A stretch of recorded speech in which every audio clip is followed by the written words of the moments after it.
সুপ্রিয় দর্শক, স্বাগত জানাচ্ছি সম্পাদকীয়তে। আমি খান মোহাম্মদ রুমেল। আমাদের আজকের বিষয় চিকিৎসায় কূটনীতি, আর এ নিয়ে আলোচনার জন্য আমাদের স্টুডিওতে উপস্থিত আছেন অ্যাডভোকেট তৈমুর আলম খন্দকার, বিএনপি চেয়ারপারসনের উপদেষ্টা, আছেন ডাক্তার মোহাম্মদ হাবিবে মিল্লাত এমপি, সংসদ সদস্য সিরাজগঞ্জ 2, এবং সুনীল শুভরায়, প্রেসিডিয়াম সদস্য, জাতীয় পার্টি।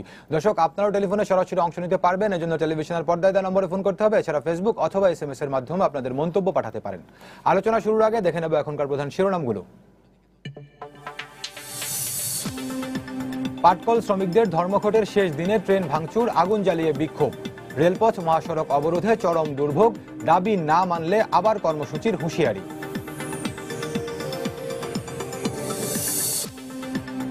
সার্বভৌমত্বের উপর আক্রমণ এলে প্রতিহত করতে হবে, প্রতিরক্ষা মন্ত্রণালয় পরিদর্শন করে প্রধানমন্ত্রী বললেন, বাংলাদেশ যুদ্ধ নয়, শান্তি চায়।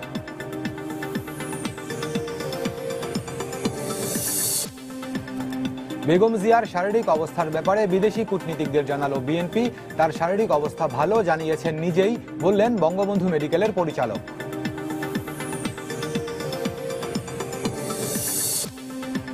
তেরো দিনের মাথায় আবারও চেয়ারম্যান পদে ভাই জিএম কাদেরকে ফিরিয়ে আনলেন 90 বছর বয়সী হুসেইন মোহাম্মদ এরশাদ, জাতীয় পার্টির সংবাদ বিজ্ঞপ্তি।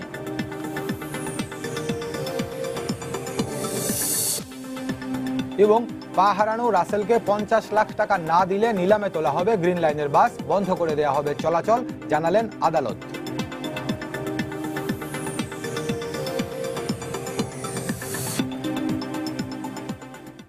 দর্শক, শিরোনাম দেখছিলেন, মূল আলোচনায় যেতে চাই। এর মধ্যে জেনেছেন আজকে আমাদের আলোচনার শিরোনাম চিকিৎসায় কূটনীতি। আপনারা জানেন যে আজকে বাংলাদেশে নিযুক্ত বিভিন্ন দেশের রাষ্ট্রদূত এবং হাই কমিশনারদের সঙ্গে বিএনপি স্থায়ী কমিটির নেতারা বৈঠক করেছেন, এবং বৈঠক শেষে বিএনপি স্থায়ী কমিটির সদস্য গয়েশ্বরচন্দ্র রায় যেটি জানিয়েছেন গণমাধ্যমকে, সেটি হচ্ছে যে বেগম জিয়ার চিকিৎসার ব্যাপারে বিদেশি কূটনীতিকদেরকে তারা অবহিত করেছেন, বেগম জিয়ার মুক্তির বিষয়ে তারা আলোচনা করেছেন। এই বিষয়গুলো তিনি আমাদেরকে জানিয়েছেন।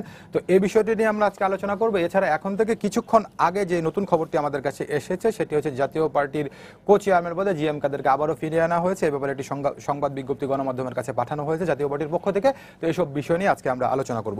অ্যাডভোকেট তৈমুর আলম খন্দকার, আপনাকে আলোচনা শুরু করতে চাই। যেই শিরোনামটি আমরা বলছিলাম যে বিএনপির চেয়ারপারসনের মুক্তির বিষয়ে আপনারা বিদেশি কূটনীতিকদের সঙ্গে বৈঠক করেছেন। তো বৈঠকের পরে আপনাদের স্থায়ী কমিটির সদস্য গয়েশ্বরচন্দ্র রায় গণমাধ্যমের সঙ্গে ব্যাপারে কথা বলেছেন।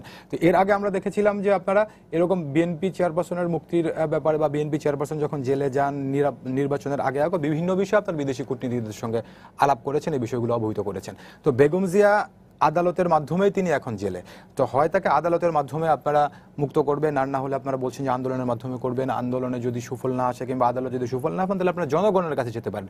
তো বিদেশি কূটনীতিকদেরকে অবহিত করে বা বিদেশি কূটনীতিকরা এই ব্যাপারে কি সাহায্য করতে পারবে বলে আপনারা মনে করেন? জি, থ্যাংক ইউ।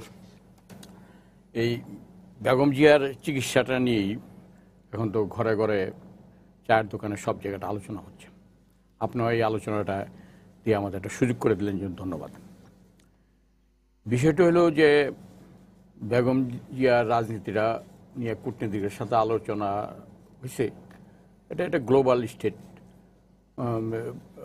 এই বাংলাদেশ বিভিন্ন রাষ্ট্রের সাথে বিভিন্ন বিষয় সম্পর্কিত, তারাও জানলো বিষয়টা কি। এটা ব্যাখ্যা করার জন্য এটা আলোচনা হইতেই পারে। এটা শুধু বিএনপি আলোচনা করে না। 1/11-এর সময় বর্তমান মাননীয় প্রধানমন্ত্রী তিনি ওই বিদেশে গিয়েও সেখানে আলোচনা করছেন। এটা কোনো বিষয় না।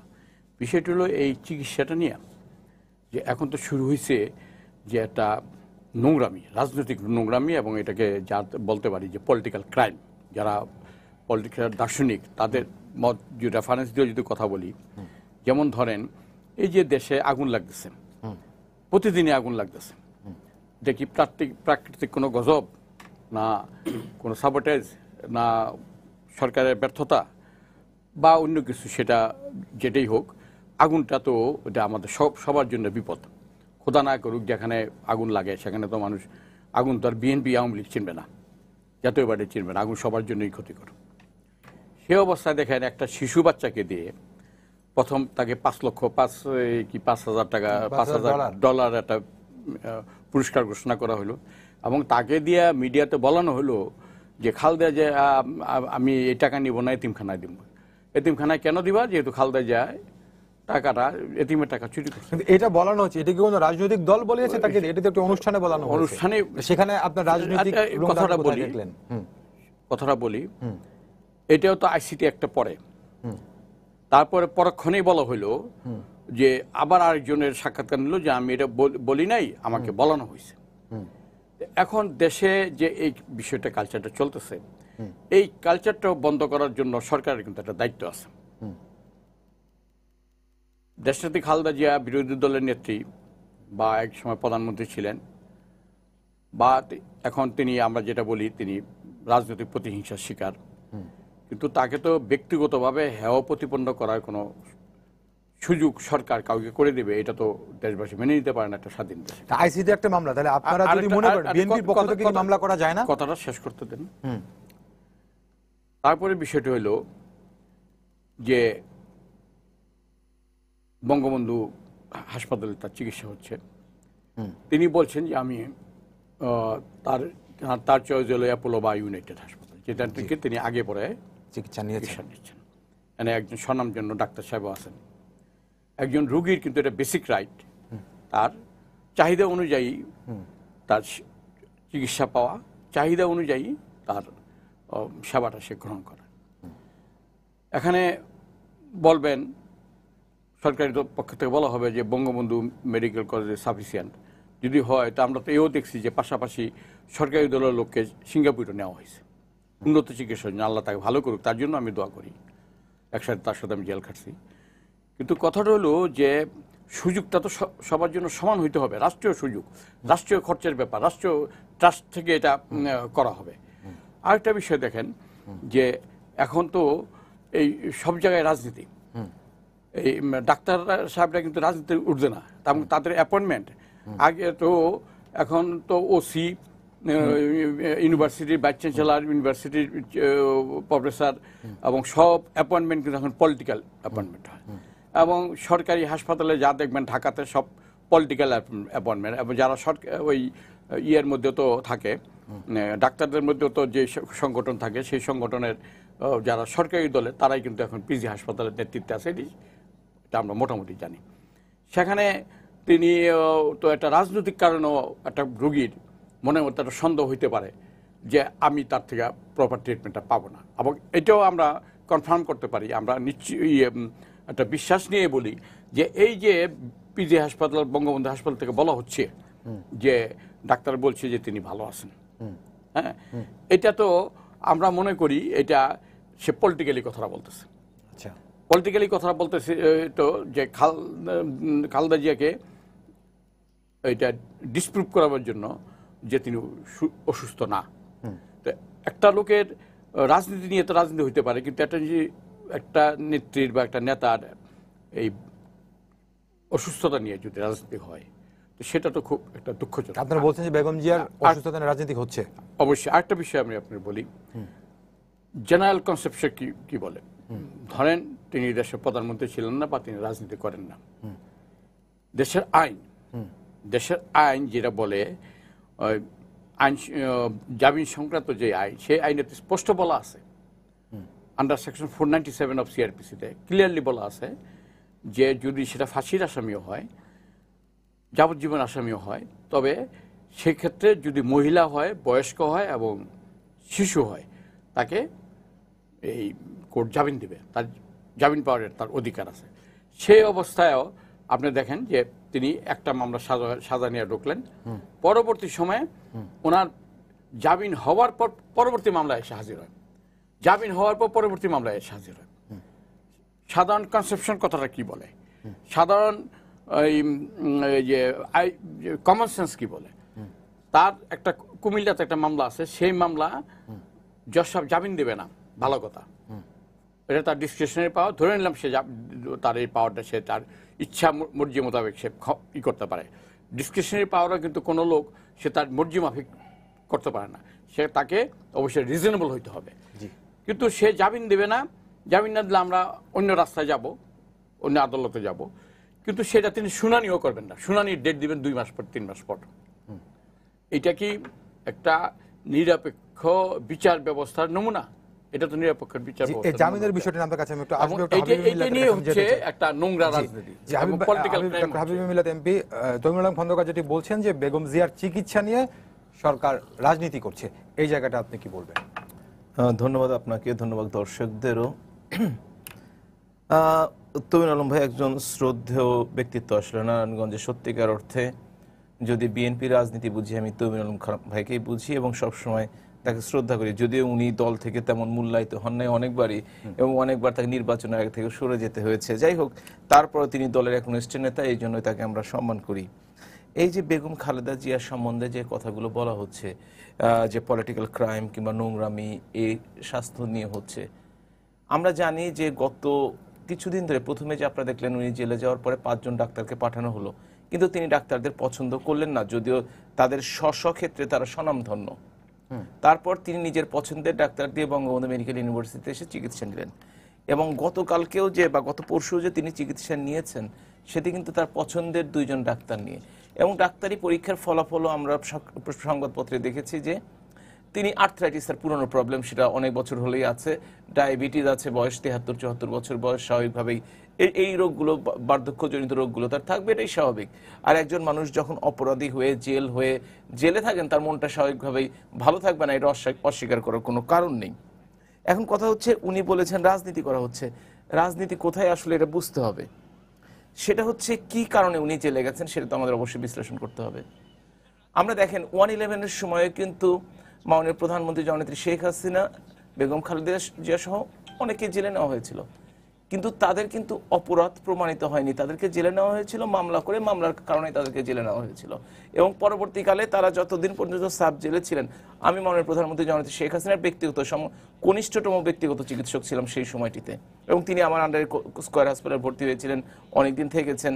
এমন একটা সময় আসলো যখন আমাকেও ওনার কাছে যেতে দেওয়া না, যদিও উনি আমার আন্ডারে ভর্তি ছিলেন।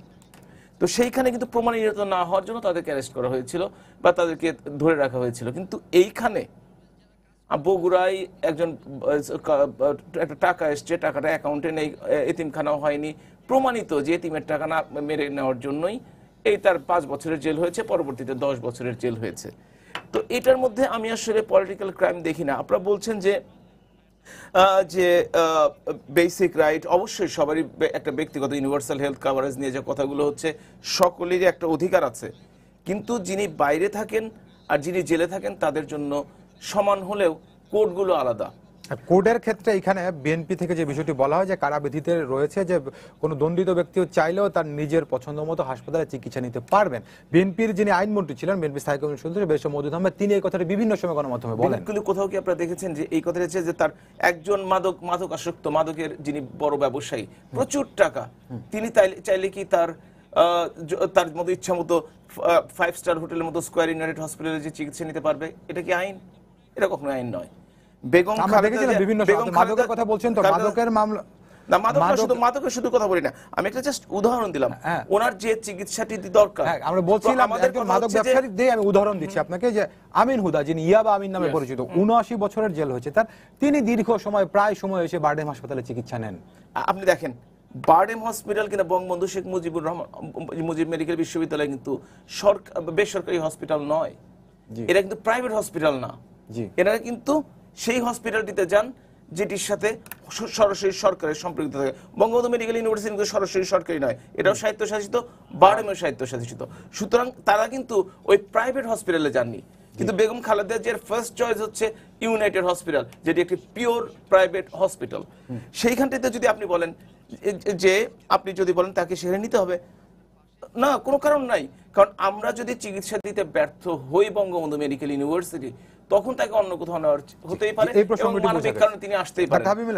এর সাথে একটা কথা যোগ হয়েছে আমাদের সাধারণ সম্পাদক ওবায়দুল কাদেরের কথা, যে তাকে বলা হয়েছে তাকে সিঙ্গাপুর নিয়ে যাওয়া হলো। তিনি তো আইনের চোখে অপরাধী নন, এবং তিনি সরকারি বা রাষ্ট্রীয় টাকা খরচ করে যাননি। তিনি একজন স্বাধীন মুক্ত মানুষ, তিনি ইচ্ছে করলে সিঙ্গাপুরে যেতে পারেন, তিনি ইচ্ছে করে মালয়েশিয়া যেতে পারেন, তিনি ইচ্ছে করে ইংল্যান্ডে যেতে পারেন। কিন্তু বিএনপি বলে যদি বেসরকারি হাসপাতালে চিকিৎসা নেন তাহলে সেই ব্যয়ভার অবশ্যই বিএনপি এই কথা বলে যে খরচটি বিএনপি বহন করবে, কিন্তু কার জন্য বহন করবে? যিনি অপরাধী একজন জেলের আসামি, তার জন্য। কিন্তু এখন যদি মির্জা ফখরুল যে লন্ডন যে চিকিৎসা করে আসছে, সিঙ্গাপুর যে চিকিৎসা করে আসছে, আমরা কি বাধা দিয়েছি বা কখনো বাধা দিচ্ছি?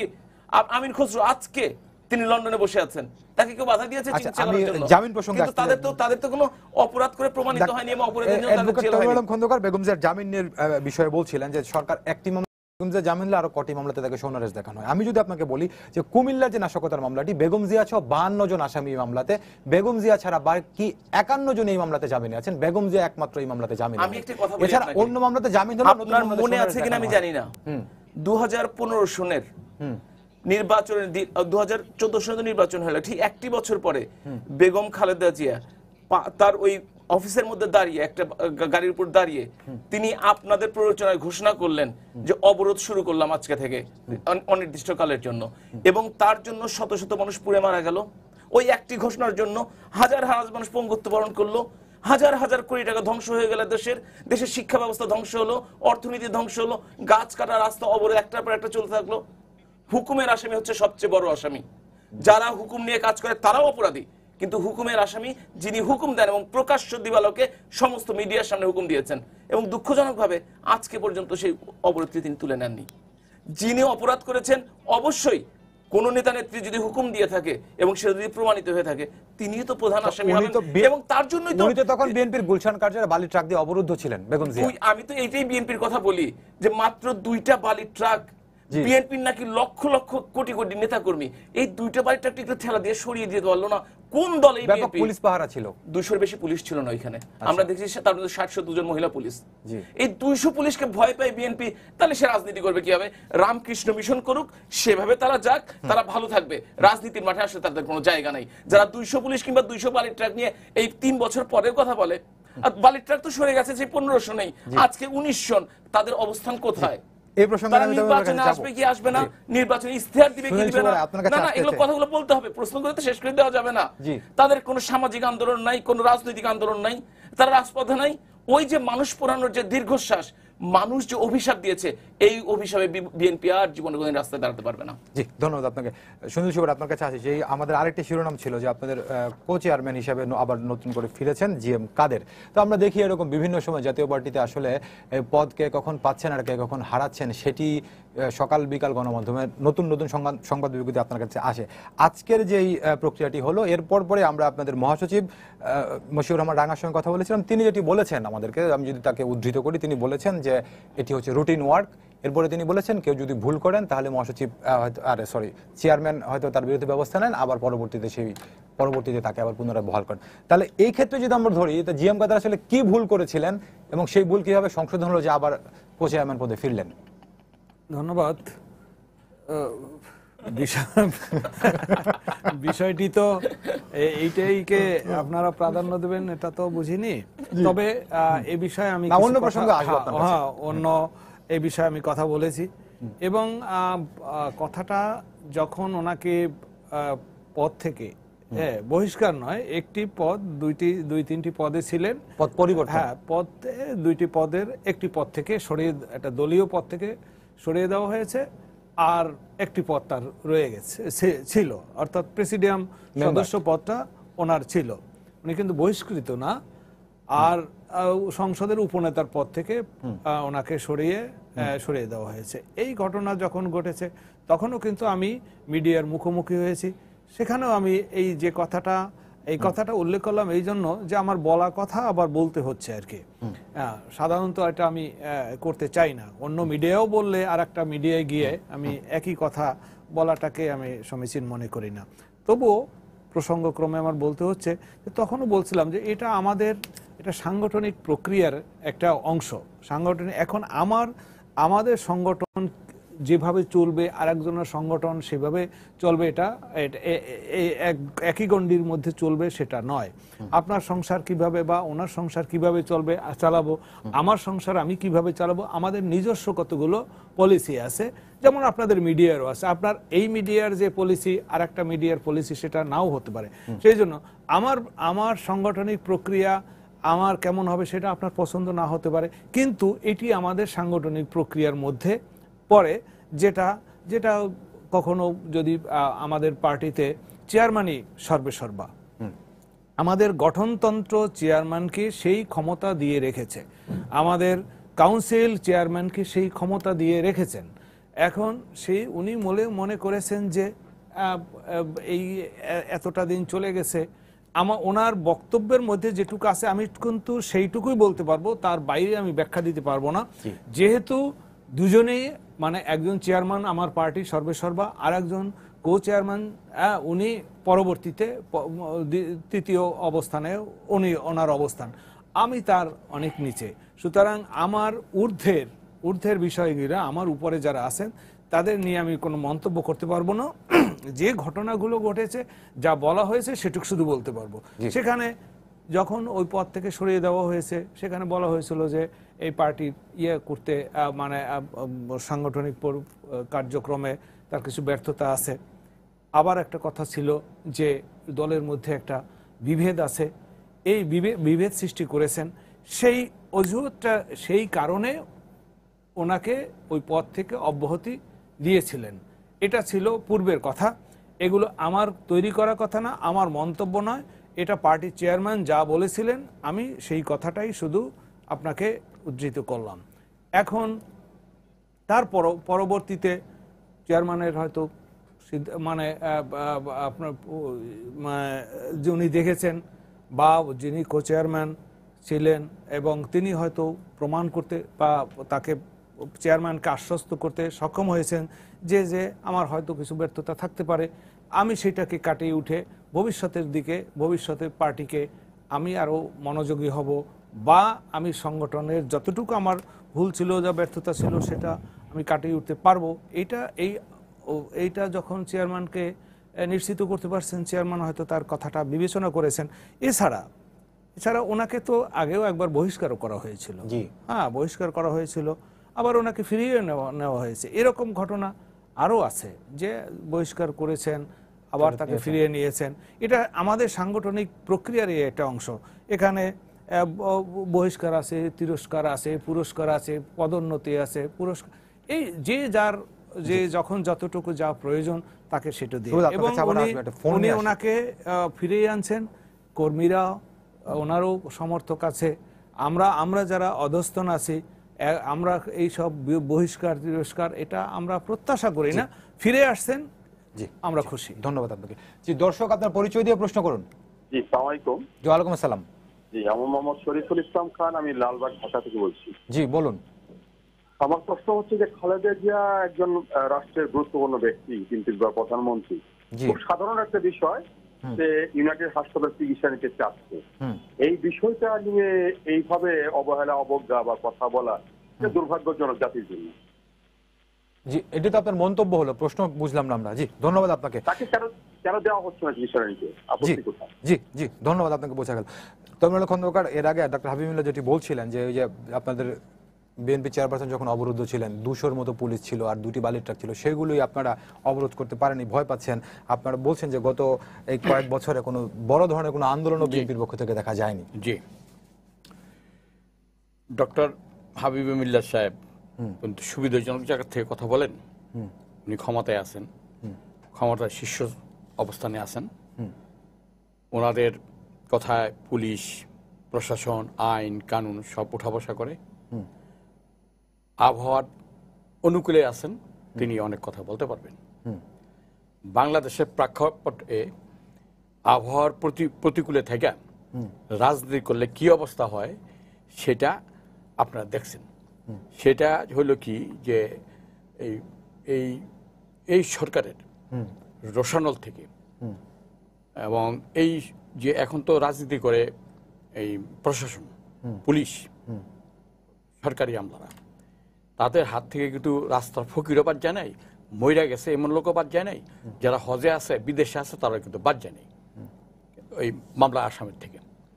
সিরিজ অফ মামলা, এবং মানুষকে কি মামলা, বোম বিস্ফোরকের মামলা। সেই মামলাটা কি, আগে তো এমন ঘটনা ঘটতো যে একটা ঘটনা করছে, একজনে করছে, সেখানে 10 জনের আসামি নাম দিয়ে দিচ্ছে। আর এখন এই সাংবাদিকরই নাম দিচ্ছে, এটা নাম গাইবী মামলা। এই মামলা কোনো ঘটনা লাগে না, এটা পুলিশ, প্রশাসন, নির্বাচন কমিশন, তারপরে যত আমাদের বাহিনী আছে, সব বাহিনীর প্রধানরা একই সুরে কথা বলতেছে, সুষ্ঠু নির্বাচন হচ্ছে। কিন্তু দেশের সাধারণ মানুষ বলে যে এটা আগের দিন রাতে ভোট হয়ে গেছে। যে ওই কথা আমি আসতেছি না, আপনি রিলেভেন্ট পয়েন্টে আমি আসতেছি। সেটা হলো যে প্রথম কথা হলো যে বিএনপি চেয়ারপারসন কুমিল্লাতে হুকুমের আসামি, কোথাও কোনো রেকর্ডিং আছে? তিনি বলছেন যে তোমরা কি আগুন লাগাও, কুমিল্লাতে আগুন লাগাও, অমুক জায়গায় আগুন লাগাও, কোথাও কিন্তু নাই, কোথাও কিন্তু উনি এই কথা বলেন নাই। তিনি কি বলছেন সেগুলো তো আপনার আদালতে প্রমাণ করবেন, আপনি কি পারছেন? আদালত কি সেটা আমি আসতেছি। সেখানে যে কথাটা বলা হয়েছে যে আমি অবরোধ দিলাম, অবরোধ তো একটা গণতান্ত্রিক কালচার, পলিটিক্যাল কালচার। সেই এই অবরোধ তো শুধু বিএনপি দেয় নাই, ইতিমধ্যে যারা ক্ষমতায় ছিল না বিভিন্ন আন্দোলন সংগ্রাম করছে। বাংলাদেশের জন্মটাই তো হয়েছে বিভিন্ন গণতান্ত্রিক প্রক্রিয়া, আন্দোলন সংগ্রামের মাধ্যমে। সেখানে তো এই অবরোধ বা হরতাল, মিছিল, মিটিং ছিল। এখন আসেন যে আইনি প্রক্রিয়াটা, আইনি প্রক্রিয়াটা দেখেন একই এজেন্সির নাম হলো দুদক। তারা মামলা করলো, বিএনপির বিরুদ্ধে করলো, আওয়ামী লীগের বিরুদ্ধে মামলা করলো। আওয়ামী লীগের মামলাগুলি সব পার্ট বাই পার্ট খুলে গেল, বিএনপির মামলাগুলি সাজার দিকে চলে গেল। এবং আপনার মোশাররফ হোসেন নামে একজন ডিস্ট্রিক্ট জাজ সমপর্যায়ের বিচারক, যিনি এই তারেক রহমানের যে ট্রায়ালটা করলেন, তিনি তার ফেসবুকে বা তার স্টেটমেন্টে বা মোতাহার হোসেনের কথা বলছেন, মোতাহার হোসেন, সে বলছে যে আমাকে নিয়ে যাওয়া হয়েছে আইন সচিবের কাছে, আমাকে নিয়ে যাওয়া হয়েছে ডিজিডিএফ এর কাছে, তারা আমাকে বলছে যে তুমি এইটাকে সাজা দিতে হবে। মোশাররফ হোসেন বলছে যে আমি মোতাহার হোসেন যে আমি কোনো সাজা দেওয়ার কোনো কিছু, মানি লন্ডারিং মামলার কথা বলছেন। তাহলে মোতাহার হোসেন তো আদালতে, আপনি যেটি বলছেন সেটি যদি অভিযোগ সত্যিও হয়ে থাকে, কিন্তু এই মামলাতে তারেক রহমান খালাস পেয়েছিলেন, তার মানে ওনার উপর প্রভাব বিস্তার করতে পারেননি কেউ। আমি কথাটা শেষ করি, এটা তার বক্তব্য আমি বলছি, জি, আমার এখানে কোনো বক্তব্য না। সে বলছে তার পরবর্তী সময়ে সে যখন রায়টা দিয়ে বেরিয়ে আসে, তাকে এই দেশ থেকে পালাই যেতে হয়েছে না, দুদক তারা নোটিশ করছে না। উনি এই মামলার মানি লন্ডারিং মামলার রায় যখন হয়, তার মামলার রায় যখন তিনি দেন, তখন তার মাসখানেকের মতো চাকরি ছিলেন। ওই সময়টা তিনি চাকরি করেছেন, অবসর গ্রহণের পরে তিনি দেশ ছেড়েছেন। কিন্তু ওই 30 দিন বা 1 মাস যে চাকরি ছিল সেটি কিন্তু তিনি করেছেন, কিন্তু দুদক তাকে নোটিশ করছে। এই কথাটা আমরা শুনছি তার বক্তব্য। দুদক নোটিশ করে, সেটি তো কোনো গণমাধ্যমে আসেনি, তিনি কোথায় বলেছেন আমি জানি না। এটা সে বলছে, তার বক্তব্য এটা। মানে আরেকটা কথা আপনি নিজেই বললেন যে আমিন হুদা, সে 69 বছর তার সাজা হয়েছে এবং একটা ড্রাগ মোকদ্দমা তার সাজা হয়েছে। সে দিনের পর দিন সে কেবিন ভাড়া করে এই হাসপাতালে চিকিৎসা নিচ্ছে। কিন্তু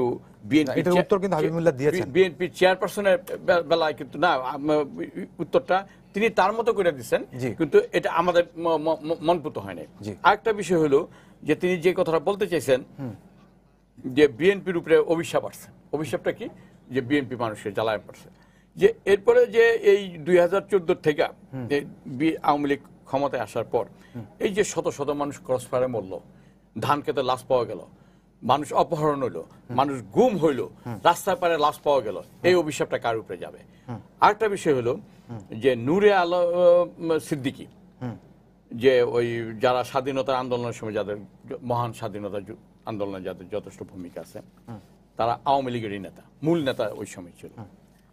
তার একটা দেখছি আমি, ওই যে সাক্ষাৎকার মিডিয়াতেই দেখছি, তিনি বলছে যে আগে আমরা যখন রাজনীতি করছি, আগের এটা জেল জরিপানা, পুলিশের হয়রানি এটা ছিল, কিন্তু গুম, খুন, অপহরণ যেভাবে হচ্ছে এই বর্তমান আমলে, এই সময় এটা ছিল না।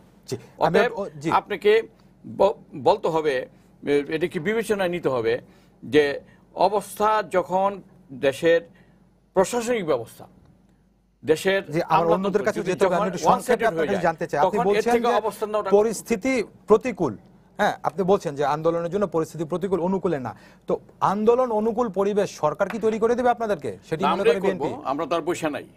কিছু লোক আপনারা বলতে পারেন যে অনেকে তো বিএনপি ছেড়ে চলে যাচ্ছে, এটা আমরা খুশি যে যারা সুবিধাবাদী লোক, সুবিধাভোগী লোক যারা আসা রাজনীতিকে কলঙ্কিত করে, তারা দলের যখন ক্র্যাকডাউন করে, দল যখন ব্রেকডাউন করে, তখন তারা চলে যায় এবং তারা চলে যাচ্ছে, আমরা খুশি। যারা আমরা চাই রাজনীতি দিয়ে রাজনীতিটা চলুক, তবে দেখবেন যে উভয় দলের মধ্যেই সরকার এবং বিরোধীর মধ্যে ক্ল্যাশ কমে যাবে এবং জনগণের মধ্যে অবস্থান সৃষ্টি হবে। তিনি বেশ কিছু অভিযোগ করছেন যে বিএনপিকে আসলে বিএনপি আন্দোলন সংগঠিত করতে না পারার পিছনে তিনি সরকারকে দায়ী করছেন। সরকার মাঠে দাঁড়াতে দেয় না, সরকার আইন শৃঙ্খলা রক্ষাকারী বাহিনীকে ব্যবহার করে, গায়েবী মামলা হয়। এই অভিযোগ তো নতুন নয়, গত ধরেন বিএনপি ক্ষমতায় নেই 2006 সন থেকে, জি, আজকে 2019 সনেরও 3 মাস চলে গেছে। বলেন বিএনপি জনগণের স্বার্থে আজকে পর্যন্ত কোনো আন্দোলনের কথা ঘোষণা করেছেন কিনা? আমার জানা মতে করেন নাই। যখন মানুষ জনগণের পক্ষে কোনো দল কথা না বলবে, স্বাভাবিকভাবে জনগণ তাদের পক্ষ থেকে মুখ ফিরিয়ে নিবে। এই যে প্রশাসনের বা যারা নিরাপত্তার দায়িত্বে নিয়োজিত থাকেন তাদের হামলা মামলার কথা যা বলা হচ্ছে, আমরা যে বিশ্বে বাস করি, যে দেশে বাস করি, বলেন 52 ভাষা আন্দোলন, 66 যে আমরা 6 দফা, 69 গণ অভ্যুত্থান, 71 মুক্তিযুদ্ধ, এমনকি এরশাদ বিরোধী আন্দোলন, এরকম কি হয়নি? তাই বলে কি আওয়ামী লীগ মুখ বন্ধ করেছিল, নাকি আন্দোলন আরো বেগবান হয়েছে? আন্দোলন বেগবান করার জন্য দরকার সঠিক নেতৃত্ব, এবং সাথে সাথে কিন্তু বিএনপি এই ক্ষেত্রে বলে যে পরিস্থিতি আগের মতো না, গুম খুন গুম করে ফেলার অভিযোগ করে। পরিস্থিতি আগের মতো হতে পারে না। আজকাল মোবাইলে, ফোনে, ফেসবুকে আপনি বলে দিচ্ছেন আওয়ামী লীগ অফিসে মানুষকে হত্যা করা হচ্ছে, মেয়েদেরকে ধর্ষণ করা হচ্ছে। দিন পরিস্থিতি আগের মতো নাই। আগে তো একটা মানুষের সাথে যোগাযোগ করার জন্য মোবাইল ফোন, এমনকি ল্যান্ডলাইনে কোনো যোগাযোগ ছিল না, মানুষ যে খবর পৌঁছে দিতে হতো। দিনকাল তো পাল্টে গেছে, অবশ্যই, কোনো সন্দেহ নেই দিনকাল পাল্টে গেছে। আর দিনকাল পাল্টালে রাজনীতি পাল্টাবে, এইটা যে বুঝতে না পারবে তারা রাজনীতিতে পিছিয়ে পড়বে। বিএনপি রাজনীতিতে পিছিয়ে পড়ার কারণ তারা এই এখনকার যে রাজনীতি সেটা সে তাল মিলিয়ে উঠতে পারছে না। রাজনীতি হচ্ছে একটা চলমান প্রক্রিয়া। এই চলমান প্রক্রিয়ায় যে জনগণের মনের ভাষা বুঝতে না পারবে তাকে পিছিয়ে যেতে হবে। হ্যাঁ, আমরা ব্লেম গেম খেলতেই পারি, কিন্তু ব্লেম করে লাভ কি? যে বিএনপি এক সময় মনে করতো নির্বাচনে গেলে জয়লাভ করবে, সেই বিএনপি নির্বাচনে যে 6 জন নির্বাচিত হয়। যে বিএনপি মনে করতো তারা মাঠে দাঁড়ালো 6 জন আনসার, 2 জন পুলিশ ভোট কেন্দ্রে আছে, আমরা সব দল বেঁধে যে তাদের ধাওয়া তারা পালিয়ে যাবে, অথচ ভোট কেন্দ্রে তাদের অনেক ক্যান্ডিডেটও ভোট দিতে যান নাই। বিএনপি বলে যাননি না, বিএনপি বলে যেতে পারেননি। এখানেই তো শক্তির ব্যাপার, সামর্থ্যের ব্যাপার, জনসমর্থনের ব্যাপার। আপনি দেখেন যে এলাকায়, তাহলে এই 6 জন লোক জিতলো কিভাবে? তাদের জনসমর্থন আছে, তাদের এলাকার লোক ভোট দিয়েছে। এই 6 জন জেতার ব্যাপারেও বিএনপি বলে যে তাদেরকে জেতানো হয়েছে। এটা বিএনপি তো বিভিন্ন কারণে বিভিন্ন কথা বলে, কিন্তু জনগণকে তো সেটা বিশ্বাস করতে হবে। আপনি ওনাকেই জিজ্ঞেস করেন ওনার মতো ত্যাগী নেতা কোথায় আছে। বিএনপি খুঁজলে কয়টা ওনার মতো ত্যাগী নেতা পাওয়া যাবে? নারায়ণগঞ্জের মেয়র ইলেকশন বলেন, উনি জিতে যেতেন। নারায়ণগঞ্জে এমপিতে বা নমিনেশন পেলে উনি জিতে যেতেন, কিন্তু ওনার মতো লোককে নমিনেশন দেওয়া হয় না। নমিনেশন দেওয়া হয় প্রার্থী সিলেকশনের প্রধান ভুলটি বিএনপি করেছে, সেটি হচ্ছে আমরা প্রমাণ পেয়েছি এবং আপনারাও জানেন, পত্রপত্রিকায় এসছে, তারা নমিনেশন বাণিজ্য করে একই পদে 4 জন 5 জন 6 জনকে মনোনয়ন দিয়েছে। বিএনপির নেতৃবৃন্দ পর্যন্ত জানে না যে কোন লোকটি আসলে কোন কেন্দ্র থেকে দাঁড়িয়েছে। এবং সাথে সাথে আপনারা দেখেন তারা বসেছিল 24 তারিখে আর্মি নামলে 30 তারিখে তারা নির্বাচন করবে। আর আওয়ামী লীগের প্রস্তুতি হচ্ছে 5 বছর ধরে চলছিল। প্রস্তুতির একটা ব্যাপারে তাদের তেমন কোনো ম্যানিফেস্টো নাই নির্বাচনে যে জনগণের পক্ষে কথা বলবে। এবং তারা যে নেতা নির্বাচন করেছিল, তারা আসলে যে নেতা নির্বাচন করেছিল সেই নেতা কিন্তু অন্য দল থেকে ভাড়া করে আনা। এখন দেখেন তাদের নির্বাচন যে ভুল ছিল তাদের দলে কিন্তু বলছে। এখন আপনি 5টা 10টা ভুল করবেন একটা নির্বাচনের আগে, আর দোষারোপ করবেন সরকারি দলে, তা তো হয় না। আপনি বলেন তাদের যে 300 এমপিকে তারা নমিনেশন দিয়েছিল তাদেরকে একসাথে বসাতে পেরেছে আজ পর্যন্ত? কিংবা 300 এমপি নিয়ে তারা যে নির্বাচন কমিশন ঘেরাও করার কথা ছিল তারা সফলতা অর্জন করেছে? আমি বিশ্বাস করি তারা নির্বাচন কমিশন পর্যন্ত যেতে পারতো না, পুলিশ তাদের বাধা দিত। কিন্তু তারা চেষ্টা করেছে কিনা? করে নাই। তো তাদের দিয়ে আপনি কিভাবে আশা করতে পারেন যে তারা সমস্ত কিছুতে জয়লাভ করবে, তারা কিভাবে চলে আসবে? আপনি চিন্তা করেন, উনি ওই মোতাহার হোসেন সাহেবের কথা বললেন, কিন্তু আজকাল সবাইকেই দেখা যাচ্ছে যে যারা রিটায়ার করে যাচ্ছেন, দেশের অর্থনৈতিক অবস্থা ভালো, পার ক্যাপিটা ইনকাম বেড়েছে, জিডিপি গ্রোথ হচ্ছে, সবাই দেশের বাইরে যে কিছু ঘুরে টুরে আসছেন। আর একজন দেশের বাইরে চলে গেলে যে সরকারের ভয়ে গেল, এমন কিন্তু কথা কোথাও লেখা নেই। আসলে সত্যি কথা, আমার উত্তর ওনার মনোপুত না হতে পারে, সত্য কথা সবার মনোপুত হবে তা তো না। আমি BIRDEM hospital, Bangabandhu medical university সম্বন্ধে বলেছি, উনি বলেছেন মনোপুত হয় নাই। আমি বলি না মনোপুত হওয়ার দরকার আছে, মনোপুত হতে তো আমরা একই দল করতাম, কিন্তু আমরা যেহেতু অন্য দল করি মনোপুত হওয়ার আসলে প্রশ্ন নাই। কিন্তু জনগণ কি মনে করে সেইটি হচ্ছে আমাদের আসল কথা। আপনি চিন্তা করে দেখেন যে উনি বলেছেন আওয়ামী লীগের মামলাগুলো উঠে গেছে, বিএনপির মামলাগুলো ওঠে নাই। মাননীয় প্রধানমন্ত্রী জননেত্রী শেখ হাসিনার যতগুলো মামলা ছিল সবগুলো মামলা কোর্টের মাধ্যমে ফয়সালা হয়েছে। এখন চিন্তা করে দেখেন, একজনকে যদি বেগম খালেদা জিয়ার কথাই বলি, আপনি 200-র বেশি সাক্ষী নেওয়া হয়েছে যে এতিমের টাকা চুরি করার ব্যাপার। 18টি বছর 91 সনে টাকাটি 2001 সনে টাকা আসছে, মামলা হয়েছে 8 সনে, রায় হয়েছে 18 সনে। 10 বছর চলেছে এবং 144 দিন তিনি আদালতে যাননি। উনি যদি ওই 144 দিন যেতেন কিছু গ্যাপ না দিয়ে, তাহলে তো মামলার ফয়সালা হয়ে যেত 2 বছরের মধ্যে। তো যে 54 দিন 154 দিন আদালতে যাননি সেটি তো আইনি ভাবে তিনি সুযোগটা পেয়েছেন, পেয়েছেন, তো সেই হ্যাঁ, সুযোগ পেলে তিনি সুযোগটা নেবেন না কেন? নিয়েছেন, কিন্তু ওই যে সেই জন্য মামলা শেষ হয়নি। মামলা আরো আগে শেষ হয়ে যেত যদি আমাদের দলের লোকের মতো মামলায় প্রতিদিন হাজিরা দিতেন এবং মামলাটি শেষ হয়ে যেত। সুতরাং আপনাদের চিন্তা করে দেখতে হবে যে কিভাবে এগুলো করা সম্ভব আসলে। কারণ দল করতে গেলে শুধু দলকানা হলে তো চলবে না, জনগণের কথা চিন্তা করতে হবে। আজ হোক কাল হোক যারা জনপ্রতিনিধি, তারা দলের সাথে সম্পৃক্ত আছেন, জনগণের কাছে তাদেরকে অবশ্যই জবাবদিহিতা করতেই হবে, এটাই গণতন্ত্র। জি, ধন্যবাদ। সুনীল সুপার, আপনার কাছে আবার আছে, এই সংসদে আপনারা প্রধান বিরোধী দল, তারপরে দেখে যাচ্ছিল পাল্টাপাল্টি কথা তো আওয়ামী লীগ বিএনপি হচ্ছে, তো আপনারা বিরোধী দল হিসেবে আপনার কাছে একটা জিনিস আমি জানতে চাই, সেটা হচ্ছে যে ঐক্যফ্রন্ট থেকে যে 8 জন নির্বাচিত হয়েছিলেন তাদের মধ্যে 2 জন কিন্তু এখন পর্যন্ত শপথ নিয়েছেন। মোকাব্বির খান সবশেষ নিলেন, আর এর আগে তো সুলতান মোহাম্মদ মনসুর তিনি শপথ নিয়েছেন। বিএনপি থেকে যে 6 জন নির্বাচিত হয়েছিলেন, আপনার কি মনে হবে, আপনার পর্যবেক্ষণ কি বলে, তারা কি আসলে শপথ নিতে পারেন বা নেবেন? দেখুন, এটা তো একটি দলের সিদ্ধান্তের যেহেতু আপনি বিষয়। বিরোধী দল, তারাও হ্যাঁ, বিরোধী। আমরা তো চাই যে বিরোধী দলের যারা সদস্য আছেন তারা সংসদে আসুক, তারা যদি যুক্ত হয় তাহলে আমাদের বিরোধী দলের সংখ্যা যত বাড়বে তত আমাদের নিজেদের শক্তিশালী মনে হবে।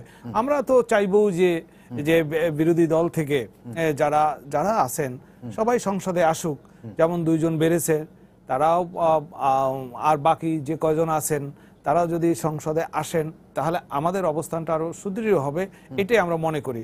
তবে আসবেন কি আসবেন না সেটা তাদের দলীয় সিদ্ধান্তের ব্যাপার, তারা সিদ্ধান্ত সেভাবে নিতেই পারে। বা আরেকটা প্রসঙ্গ আসতেছে, আপনার সংসদের প্রধান বিরোধী দল হিসেবে এই যে বেগম জিয়ার চিকিৎসা নিয়ে যেটি আমরা এখন কথা বলছি, এটি নিয়ে যে আওয়ামী লীগের এবং বিএনপির যে অভিযোগ, পাল্টা অভিযোগ, সেটিকে আপনি কিভাবে দেখেন?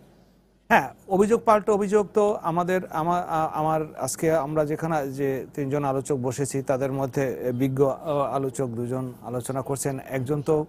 একজন স্বনামধন্য আইনজীবী, আর একজন আমাদের একজন স্বনামধন্য চিকিৎসক। সুতরাং বিষয়টি তাদের মধ্যে আলোচনাটাই আমি উপভোগ করছিলাম। তবে আমাদেরও তো এরকম তিক্ত অভিজ্ঞতা আছে।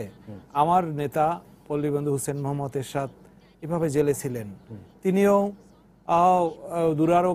একেবারে দুরারোগ্য অসুস্থতার মধ্যেই উনি পড়েছিলেন।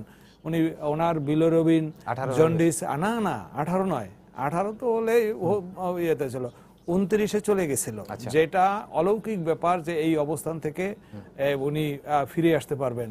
সেখানেও কিন্তু বেগম জিয়া, তো আমরা চাই না যে একজন প্রধানমন্ত্রী যিনি একজন রাষ্ট্রপতি তাদের এরকম জেলে থাকতে হবে, এটা আমাদের প্রত্যাশা নয়। তবুও দেখেন বেগম জিয়া অন্তত বঙ্গবন্ধু মেডিকেল কলেজ বিশ্ববিদ্যালয় হসপিটালে আসার সুযোগ পেয়েছেন। আমাদের ভাগ্যে কিন্তু তা জোটেনি। আমরা ওই জেলখানার মধ্যে যে হসপিটাল আছে সেখানেই আমাদের চিকিৎসা নিতে হয়েছে, এবং আমার নেতাকে সেখান থেকে কোনো মতে কীভাবে বেঁচে আছেন। এমনকি আমি তখন রিপোর্টার হিসেবে কাজ করি, একটা পত্রিকার রিপোর্টার ছিলাম। আমি পথে ঘাটে ঘুরছি আর শুনেছি যে এরশাদ সাহেব মারা গেছেন, অনেকে ইন্নালিল্লাহ বলেছেন। আমার সামনে মনটা ব্যথিত হয়েছে। এই অবস্থাটা কিন্তু আমরা দেখে আসছি, কিন্তু এইটার যে তিক্ত অভিজ্ঞতা, যে নিদারুণ এবং যে নির্মম অভিজ্ঞতা, এটা আমরা তো ভোগ করে আসছি। সেই জন্য আমরা অবশ্যই প্রত্যাশা করি যে সবাই সুচিকিৎসা পাক, সবাই সুস্থ জীবনযাপন করুক, এটাই আমার প্রত্যাশা। এর আগে আমরা দেখেছিলাম যে বেগম জিয়ার যে বঙ্গবন্ধু শেখ মুজিব মেডিকেল বিশ্ববিদ্যালয় হাসপাতালে চিকিৎসা হচ্ছে, সেটি কিন্তু আপনারা হাইকোর্টে গিয়েছেন, আদালতের নির্দেশে একটি মেডিকেল বোর্ড হয়েছিল, সেই ভাবেই তিনি চিকিৎসাটি পাচ্ছেন। এখন যেহেতু আপনি বঙ্গবন্ধু মেডিকেল ছাড়া অন্য কোনো বিশেষায়িত হাসপাতালে আপনার চিকিৎসা চাচ্ছেন, সেটার জন্য তো আপনারা হাইকোর্টে যেতে পারেন, আদালতে যেতে পারেন, তা না যে আপনারা যে বিদেশি কূটনীতিকদেরকে অবহিত করছেন, গণমাধ্যমে বলছেন, এটি কেন? সমস্যাটা কি ভাই? সংক্ষেপে বলবেন। আমি যদি কোনো বিচার না পাই, আমি যদি কোনো ইনসাফ না পাই, আইনগত অধিকারটা যদি আমি না পাই, তাই ক্যান ক্রাই এভরিহোয়ার। আমি যেখানে আদালতে গিয়ে সেখানে আমার কাঙ্ক্ষিত আদালত দিয়েছিল, আপনারা যাওয়ার পরে নির্দেশনা দিয়েছে, কিন্তু আমার প্রাপ্য হচ্ছিল যে অ্যাট মাই উইল, আমার ইচ্ছা অনুযায়ী আমি চিকিৎসাটা করাবো, কারাবন্দী অবস্থায় করাবো, পুলিশ পাহারাই আমি করাবো।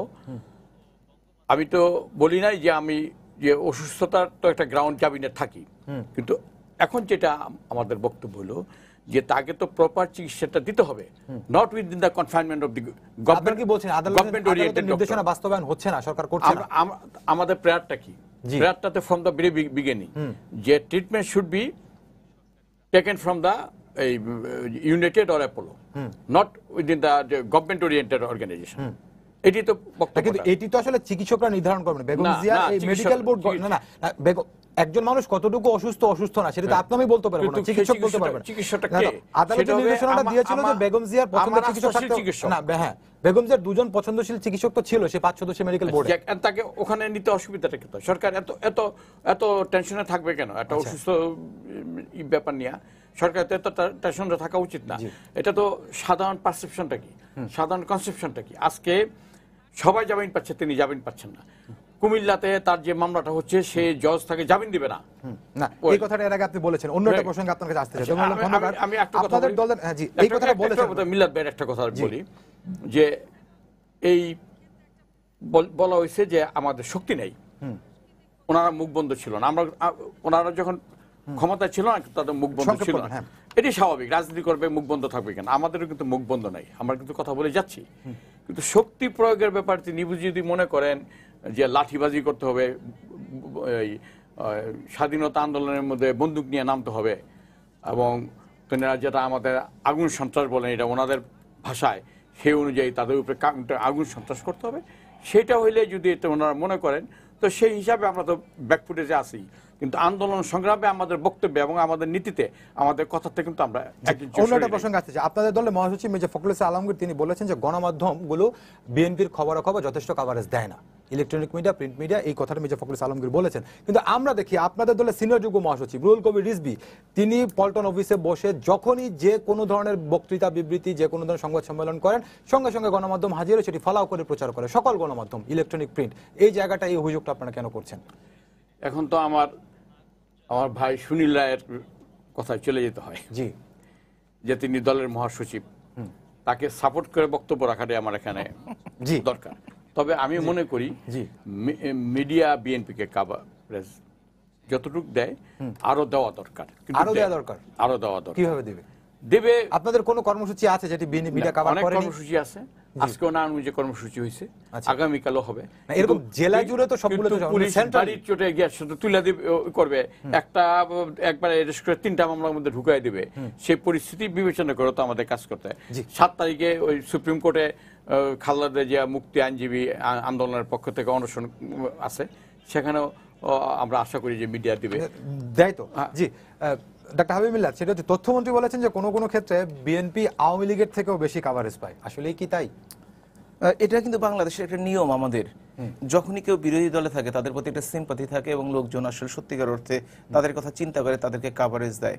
আমি তো প্রতিদিন, আপনি যে কথা বলেছেন রুহুল কবির রিজভী, সকাল বিকাল সন্ধ্যা রাতে তার একটাই কাজ কিছু একটা সুন্দর করে একটা বিবৃতি দিয়ে দাও, এবং তিনি সাংবাদিক সম্মেলন করেন এবং আপনারাও খুশি মনে সেটি কভার করেন, এবং খুব ভিতরে কিছু থাকে কিনা জানি না, তবে কথাটা চমৎকার করে বলেন এটা আমি জানি। এবং আপনাদের মহাসচিব তিনি প্রতিদিনই কোথাও না কোথাও কিছু বলছেন, সেটাও কভার করে। সেই হিসেবে যদি তুলনা করেন তাহলে কিন্তু আওয়ামী লীগ ডিপ্রাইভড, যদিও 44টি টেলিভিশনের পারমিশন আওয়ামী লীগই দিয়েছে, তা আওয়ামী লীগের খবর অনেক কম, যে আমরা দাবি করবো আপনাদের কাছে যে আপনারা দয়া করে একটু বেশি করে দেন আওয়ামী লীগকে কাভারেজটা। আপনি একটা দেখেন যে বলেছেন যে এই যে পলিটিক্যাল মুভমেন্টে বিএনপি, উনি নারায়ণগঞ্জের উদাহরণ দিয়েছেন। আমার নির্বাচনী এলাকা সিরাজগঞ্জ, আমি সিরাজগঞ্জ আওয়ামী লীগের ভারপ্রাপ্ত সাধারণ সম্পাদক জেলা আওয়ামী লীগের। আমার এলাকায় গত সপ্তাহে রাজশাহী বিভাগের সাংগঠনিক সভাপতি রুহুল কুদ্দুস দুলু, উনি এবং রাজশাহী থেকে শাহিন শওকত সম্ভবত আপনাদের সহ সাংগঠনিক এসে প্রতিনিধি সভা করে আসলো, একটা টু শব্দ হয়নি। তারা সভা করেছে, আমাদের জানা হয়নি, কাউকে জানা করে গেছে, তাদের মতো তারা চলে গেছে। সুতরাং আপনারা যে ঢালাও ভাবে অভিযোগটি করেন, রাজনৈতিক কাজ করতে গেলে কেউ বাধা দেয় না। রাজনৈতিক কাজ করতে দিয়ে যদি মানুষ মারার প্ল্যান করেন, আগুন ধরনের প্ল্যান করেন, বাস ভাঙার প্ল্যান করেন, যদি মানুষকে হত্যার প্ল্যান করেন, অবশ্যই বাধা দিবে, এটাই স্বাভাবিক, এবং যে কেউ বাধা দিবে।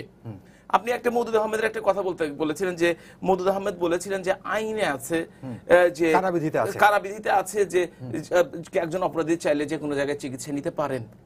প্রথমত মওদুদ আহমেদকে বিশ্বাস করার কোনো কারণ নাই। এটা যদি থাকতো, তারা যেমন বঙ্গবন্ধু শেখ মুজিব মেডিকেল কলেজে তাদের মেডিকেল বোর্ড ইচ্ছা মতো করে নিয়েছেন, তারা কিন্তু প্রাইভেট হসপিটাল করতেন। কিন্তু আসলে উনি আস্তে আস্তে মিথ্যা কথাগুলোকে খুব সুন্দর করে সাজিয়ে গুছিয়ে সুন্দর করে বলেন, এই জন্য বাংলার মানুষ আর তাকে বিশ্বাস করে না। আর ডিগবাজি তো প্রতিদিনই খাচ্ছেন। উনি একটি কথা বলেছেন, আন্দোলন বলতে যদি মানুষ পুড়িয়ে মারা হয়, আন্দোলন বলতে পেট্রোল বোমা মারা হয়, না আমি সেই আন্দোলনের কথা বলিনি, আমি বলেছি জনগণের শক্তির কথা। আপনি একটা সামান্য আন্দোলন দেখেন না কেন, এই যে কোটা নিয়ে আন্দোলন হলো, এই যে রাস্তা অবরোধ, নিরাপত্তা সড়ক আন্দোলন হলো, কেমন একটি জনগণের একটা স্বতঃস্ফূর্ত অংশগ্রহণ। ওইখানে কি লাঠি বন্দুক নিয়ে মারামারি করতে হয়েছে নাকি? করতে হয় নাই। কিন্তু বিএনপি আসলে বুঝতে পারে না, বুঝতে না পারার কারণ আছে। কারণ যেভাবে তাদের ক্যান্টনমেন্ট থেকে তৈরি হয়ে আসছে বিভিন্ন দলের বিভিন্ন লোকজনকে নিয়ে, আন্দোলন বলতে তারা বোঝে যতদিন ক্ষমতায় থাকি, সুযোগ সুবিধা নিয়ে থাকি, যতদিন বিরোধী দলে থাকি, উনি বলেছেন যে তারা সরে যাওয়ার চেষ্টা করছে। এই কে সরে যাবে, কে সরে যাবে না, কাকে বিশ্বাস করব, কাকে বিশ্বাস করব না, এই যে আস্থাহীনতা সৃষ্টি হয়েছে বিএনপির মধ্যে, এটাই বিএনপিকে ধ্বংস করে দেওয়ার জন্য যথেষ্ট। এর বাইরে আর বিএনপির কিছু দরকার নাই আসলে।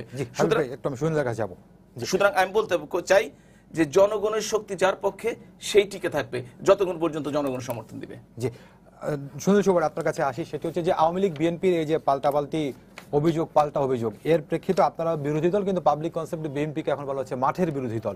তো এই জায়গাটাতে সত্যিকারের বিরোধী দল হিসেবে সংসদকে আপনারা কতটুকু প্রাণবন্ত করতে পারবেন বলে আশাবাদী? হ্যাঁ, অবশ্যই। আপনারা যে গত সংসদটাও যদি দেখেন, গত সংসদ যদি পর্যালোচনা করেন, যে বলতে পারেন যে হ্যাঁ আমাদের তখন 3 জন সদস্য মন্ত্রিসভায় ছিল, কিন্তু তারপরও আপনারা একটু পর্যালোচনা করে দেখেন যে ওই সংসদে এখনকারটা ভিন্ন প্রেক্ষাপট। সেই সময়ের কথাটাই আমি দিয়ে শুরু করি। সেই সময় এমন কোনো ইস্যু নেই যে ইস্যুতে মানে সরকারের সমালোচনা, সরকারের নীতি সমালোচনা করে আমাদের সংসদ সদস্যরা বক্তব্য রাখেননি। প্রত্যেকটা গণমুখী যেসব গণমুখী কাজের পক্ষে আমরা সবসময় ছিলাম, এখনো আছি, ভবিষ্যতেও থাকবো। আবার গণবিরোধী কাজের সমালোচনা আগেও করেছি, এখন তো আরো জোরালোভাবে করছি। এবার মাত্র একটি মানে এই যে একাদশ জাতীয় সংসদ শুরু হলো, একটি মাত্র সেশন হয়েছে। এই একটি সেশনটাও সেটা মানে মহামান্য রাষ্ট্রপতির বক্তব্যের উপরে ধন্যবাদ প্রস্তাবটাই বেশি সময় চলে গেছে। কিন্তু তার মধ্যেও আমাদের সংসদ সদস্যরা যারা বক্তব্য রেখেছেন, তারা কিন্তু মানে যেগুলো সরকারকে যেগুলো ভুল হচ্ছে বা যে পরামর্শ দেওয়া দরকার বিরোধী দলের পক্ষ থেকে, সেই রকম ভাবে পরামর্শ দিয়ে সেইভাবে কিন্তু বক্তব্য রেখেছে। দেখেন সামনের দিনগুলো অবশ্যই আমরা কার্যকরী বিরোধী দলের ভূমিকা আমরা পালন করতে পারবো। তবে যে কথাটা যে অতীতে যেরকম বিরোধী দল দেখেছেন, সেটা বিএনপিকেও যেভাবে বিরোধী দলকে দেখেছেন, আওয়ামী লীগকেও বিরোধী দল হিসেবে দেখেছেন, সেই রকম ভূমিকা হয়তো আমাদের দ্বারা হবে না।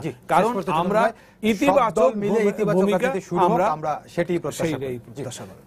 শুভ রায়, ডক্টর হাবিব মিল্লাত এমপি এবং অ্যাডভোকেট তরুণ আলম খন্দকার, আমি তিনজনকে অসংখ্য ধন্যবাদ।